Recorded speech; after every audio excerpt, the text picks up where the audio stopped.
distributors have, so we can make sure that we're not inundating a distributor with too much beer that they have to slowly move out over the course of several months. Instead, we would rather have a lower amount of inventory on hand at a distributor, and that beer is going to be a couple weeks old, and that way we can make sure that by the time it's on the retail shelf, it's as fresh as possible, and we can constantly put new beer into that distributor to keep that going. It's really, really expensive. It takes a lot of man hours and personnel to make this happen smoothly, but in the long run, it's Jim's vision and it's his goal and mission to make sure that the beer that we're putting into the market is the freshest and highest quality that it possibly can be. So we're proud of it. We continue to find new ways to get better and better at what we do, and every day is a new adventure. Very cool. For all you beer fans out there, you guys know that Sam Adams brews one of the craziest beers out there with a 29% ABV. That is a huge, massive, massive beer. When you have a beer that's 29% ABV called Sam Adams Utopias, tell me a little bit about that beer. How long does it take, and what in God's name possessed you guys to brew a beer that was a 29% ABV beer? Yeah, Utopias, it's every time I taste it, the wow factor never dissipates. I still taste that beer and I scratch my head and I go, I don't believe that this is a beer. But you know, the main goal of Utopias actually started back in the 90s with a beer called Triple Bock. It was an 18% alcohol by volume beer. It was our first release of sort of that extreme beer category, and also our first stab at barrel aging a beer. And so Triple Bock gave us a lot of foundation and understanding of what different types of barrels will do to impart flavors, what kind of beer we need to brew to sustain long aging periods and the oxidation that will slowly be picked up during that process. We did Triple Bock in 94 through like 96, 1997. Then we moved on to a beer called Millennium that was 22% alcohol by volume to commemorate the year 2000. Again, amazing complexity, find ways to tone down some of the ethanol characteristic that otherwise would be associated with a beer that strong. And that eventually segued onto our first release of Utopias, which went into market in 2002. And so last year we actually did our 10-year release. Utopias has continued to get stronger and stronger over its lifetime. The first release of Utopias was actually 24.5% ABV, and the 2012 bottles that went out last year were 29%. So the yeast has gotten more tolerant for us. But I think the more important focus on Utopias was that we were trying to create a beer that would redefine what American drinkers classified a beer to be. And so, coinciding with that, we got higher alcohol, we got these cool oak notes, vanilla character from the barrels, a lot of maple syrup goes into the recipe, so you get that really nice maple characteristic, complemented with those vanilla notes, and it continues to evolve. We utilize some beer actually dating back from that original Triple Bock blend.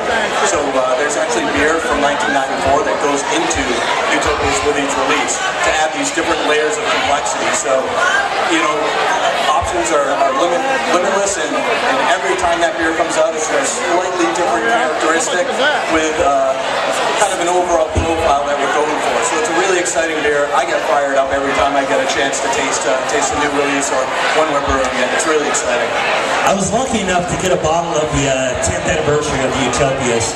And the funny thing is, being a beer distributor, you'd think we'd be able to run down to the warehouse, grab a bottle. Dude, I went to 7 liquor stores before I could finally get myself a $200 bottle of beer. And I gotta tell you, mad props to you guys for brewing such an incredible, unique, and complex beer that's sought after. It's one that I look forward to every year, and it's great. You guys have a new line of beers getting ready to hit the streets called your Sam Adams Barrel Room Collection. Can you tell us a little bit about those beers and the motivation behind that new venture into doing a barrel room collection of products? Yeah, absolutely. The Barrel Room Collection ultimately gets its inspiration from the traditional Belgian ales.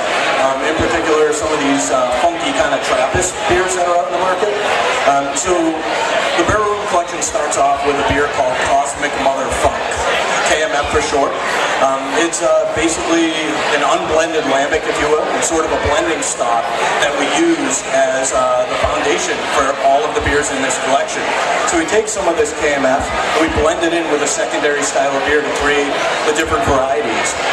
Right now we have 4 varieties that are available. We have New World Triple, which we're actually pouring here today. Traditional Belgian style triple with a little bit of this Cosmic Mother Funk in there. That's going to give it a little bit of a bright flavor, some of these kind of cool tropical fruit characteristics, and some of the, you know, traditional barnyard notes that you'd anticipate. We have an American Creek, which is a traditional Creek using Ballatin cherries. So it's got that nice ruby red color to it, a pink head on it, that really nice cherry aroma and flavor. Stony Brook Red is a kind of Flanders Red style ale, a very heavy percentage of that Cosmic Mother Funk, so much more tart. It's got a lot of oak character, some kind of cool cherry notes to it that the Cosmic Mother Funk contributes as well from the Brettanomyces used in that brew. And then a Belgian style stout called 13th Hour Stout. Traditional coffee and vanilla notes and roasty notes, mixed in with like this funky pineapple note, the aroma that the Cosmic Mother Funk adds. So, as you can imagine, having this Cosmic Mother Funk resource, we can incorporate that into unlimited numbers of beers and come up with these new styles. So we continue to grow that collection. Again, very traditional story from where this originated from, and we're bringing it home to Boston and trying to duplicate that with our own spin to it. Very, very cool. Does anybody have any questions that they want to ask Seth from Boston Beer Company about brewing any of their beers, what they might have coming up next, or just questions about what you're doing in your home brew that you may want to try and change? All right, Seth, I appreciate you being here today, dude. The only ask we have is, would you mind signing the pledge to support small craft independent brewers, man? Thanks so much. You guys put your hands together for Seth from Seth Adams Brewing Company.